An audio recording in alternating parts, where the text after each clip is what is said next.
Okay, welcome to this week's episode of Love Subbin, and we have started our late fall trip.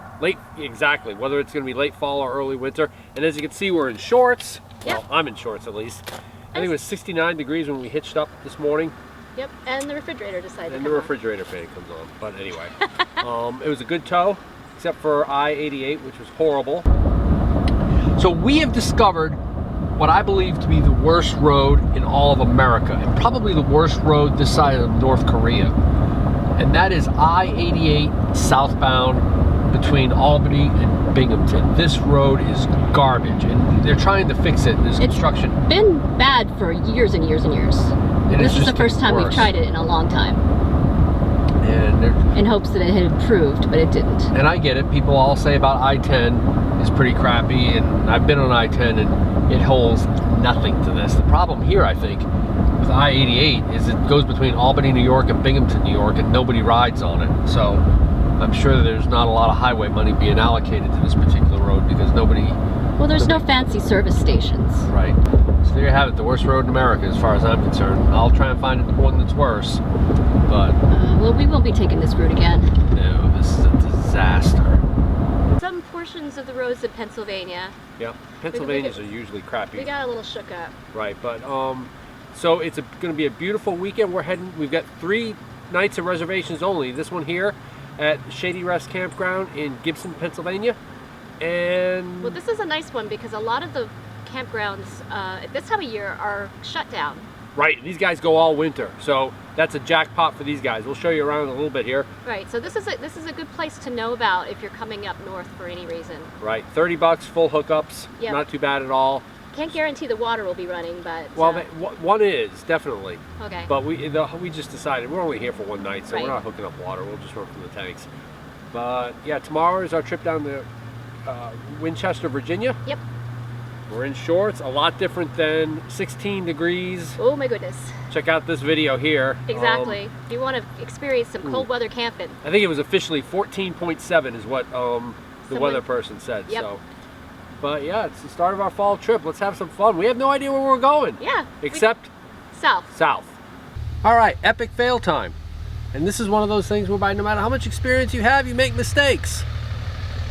Do not put your canned goods in your toolkit top your box of wine. I bursted that puppy. Oh my god. We were probably leaking wine for miles. What if there's any wine on the RV? I don't know. Man. Bummer. Oh, no, you didn't burst it. It's just flattened. Oh, it's wet. I think it came out the spigot. Oh man. Oops. I don't think you burst it. It's all in one piece. I think it just came out a little in the spigot. You're gonna have to clean that up with just a bit. Yeah. Oh well. It's real camping, baby. Real camping.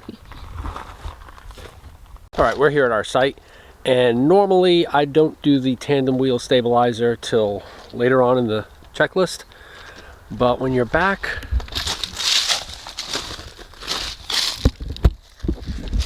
and you got a honking big cliff right behind you, I'm going to put that tandem wheel stabilizer on first, and when I get to that stop in my checklist, I'll just skip the step because it'll already be done. And comment below how you put your chocks on, whether you do it this way or this way or this way. I have a theory. Comment below as to what your theory is. All right, you can kind of see our campground, as Cindy mentioned. We're right on the edge of a cliff there. Right. I wondered how many RVs were potentially down there. Yeah, let's go see if there's any down there. I don't see any down there, but here's another tip too. Whenever you're unhitching on a downward slope, when there's an obstacle or something of real danger behind you, what I always do is I make sure I have easy access to my breakaway switch. And if ever this thing, for whatever reason, and of course I've got a tandem wheel lock, I've got the 4-wheel chocks on, but if this puppy were to start rolling, wham, I'm pulling that breakaway switch and locking the brakes. So hopefully just a little tip. Start rolling at night. Always the optimist over here. Anyway, let's take a look at what we've got here. As I said, we did not hook up to water. Services are, looks like 30 amp, 50 amp, and 15 amp. That one 15 amp is hooked, it looks like, to their water fountain where they're keeping it heated. So not all sites have that. You can see that site hasn't been installed yet with the water, but this one has, but we're not using it. It's quite pretty. Very hilly. The owners were super nice. Kind of see, definitely fall in Pennsylvania. So there you have it, Shady Rest Campground. We're gonna be doing some grilling and chilling. We saved the steak for tonight, so got our grill set there. Do it to it. So we're on the road on our site, day 2 of our trip, and yes, we're headed to Candy Hill in Winchester, Virginia. So what was your final opinion of the Shady Rest Campground? So I thought it was really nice. It was peaceful. The sites were pretty decent. Just slightly unlevel, but the rock formation that they had there was really super nice. Services were good. Well, I thought the placement of the sewer dump on our site was awkward because it forced us to pull out into the road. And right, due to the weird timing of nature, that was the perfect time for 2 RVs to decide to come down the hill and right. I'd been outside for 4 hours and not a single motor vehicle drove past our site. Not a single one in 4 hours.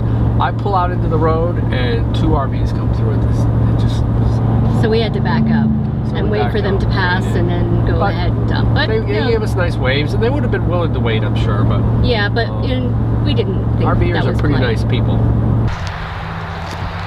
All right, we're stopped over in Winchester, Virginia at Candy Hill Campground, and it's just 5 miles off of I-81, so it's a great stopping off point if you're going up or down I-81. I would say that, you know, it's pricey. It's like, we get full hookups, which is nice. It's 41 bucks a night, but it's easy on, easy off. And I'm gonna say something really stupid here that everyone's gonna disagree with. One of the things I like hearing sometimes in a campground, not all the time, but sometimes, is all that road noise back there. That's usually the kiss of death for most people, but I love the sound of the adventure, getting on the highway, getting going. If I'm here for a week, nah, that'd grow on you. But for a night, thinking about you're gonna be on that highway again, I think it's pretty awesome. The only thing unusual here, they're under their winter rules. So they turn off these hydrants at 8 o'clock or 36 degrees, whichever comes first. And they turn them back on again at 8 a.m. or 36 degrees, whichever comes last. And they put this little lock on them so you can't do anything. They also disconnect your hose. I don't know why they do that. You'd think if they lock the handle down, it would work. I'll have to test that. I wonder if those locks are just for looks. But it's just a quick, no big deal. You just keep your water tank full. Sites are pretty small. You can see it's kind of a little goofy in that you really just have a concrete pad and then the thing right up against the picnic table.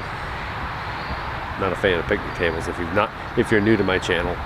But nice evening. I'm in shorts. Loving that. And we are off to Newport News, Virginia tomorrow. So we'll head on out. That's what this place is great for, stopover.